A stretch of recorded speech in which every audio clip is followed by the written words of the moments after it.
When Spanish explorers arrived in the 1500s, Native Americans were thriving in the Southeast. The Southeast stretches from what is today in the U.S. state of West Virginia, south to Florida, and west to eastern Texas. Mountain valleys and swamps cover the area. Tribes had lived in this area for at least 5,000 years. They farmed, built homes, and hunted. Tribes often worked together to build homes and find food. Their daily life was shaped by the land around them. In the Southeast, most people lived in family groups called clans. Clans lived together in their villages. Villages were led by a chief and a group of elders. Differences between clans often caused groups to form new tribes. In the 1700s, some Creek Indians formed a new tribe called the Seminoles. In clans, people worked together to get food. Men hunted, women cooked meals, everyone planted and harvested crops. Homes in the Southeast changed with the seasons. In summer, the Cherokee kept cool in homes made from clay. Layers of grass covered the roofs. In winter, they lived in the round huts made of wood, mud, and grass.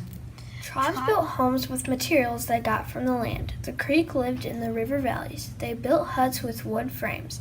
Clay from rivers covered the walls. The Seminoles built homes called chickees on top of posts made from the tree trunks. Chickees had grass roofs and wood frames, but no walls. Land in the Southeast was good for farming. Tribes grew corn, beans, and squash. The Cherokee called these crops the Three Sisters. Tribes ate these foods at most meals. Tribes also hunted and gathered food in the woods. Men hunted deer, turkeys, and squirrels. Women cleaned the animals before cooking the meat. Women and children gathered honey, berries, sweet potatoes, and acorns. Native Americans of the hot Southeast needed little clothing. Women wore skirts or dresses. Men wore breechcloths with a belt, leggings, and moccasins. Children also wore no clothes at all. In the winter, the weather was cool. Most people wore warm robes made from buffalo, bear, or deer skins. Women sewed the skins together with bone needle and sinew. Southeast Indians traded to get what they couldn't make or find in nature. They traded goods and shared ideas with other tribes. Tribes living along the coast, like the Calusa, traded shells with inland tribes. Shells were used to make wampum. The Cherokee often used wampum belts to record laws and history.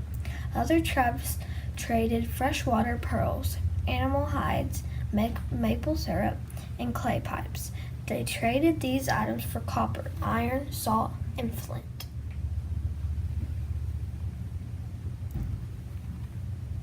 Many Southeast tribes played outdoor differences. Hundreds of players joined in a game. Players tossed a deerskin ball toward a goal using sticks with nets. Chunky was another popular game. The Choctaw played Chunky by rolling a stone down a field. Two players threw a pole where they thought the stone would stop. The pole closest to the stone won. Most tribes held ceremonies to honor nature. The green corn ceremony celebrated the first corn harvest of the seasons. During this ceremony, people gave thanks for good crops and peace between tribes. The ceremony also marked the start of a new year. During the celebrations, tribes sang, danced, and held a feast. They also settled differences. Tribes lit a new fire as a sign that peace would continue. In the 1500s, Southeast tribes did not have a written language. Tribes told stories to share their history. Elders used stories to explain how their tribes began.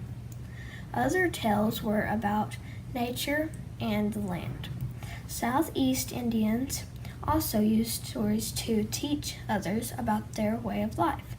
Through stories, people learned about the tribe's government and laws. They learned the importance of respect and bravery. In the Southeast, stories kept tribal history and traditions alive.